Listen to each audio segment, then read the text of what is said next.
Dubai news one में आप तमाम लोगों को वेलकम करते हैं।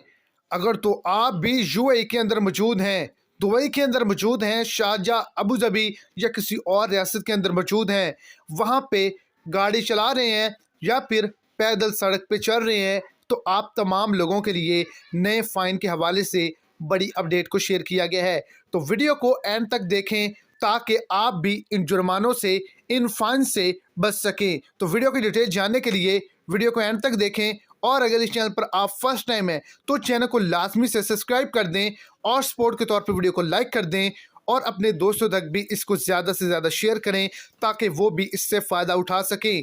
अगर आपके हाथ में खाली बॉटल है या फिर रैपर है, आप कचरे पर फेंक देते हैं, तब आपको 300 दिरहम का फ़ाइन किया जाएगा। अगर आप पैदल चलते हुए सड़क पर थूक फेंकेंगे तो 500 दिरहम का जुर्माना होगा। और इसके अलावा गाड़ी चलाते हुए अगर हल्की सी भी अपनी लेन से बाहर हुई तो 1000 दिरहम से 5000 दिरहम तक का जुर्माना हो सकता है।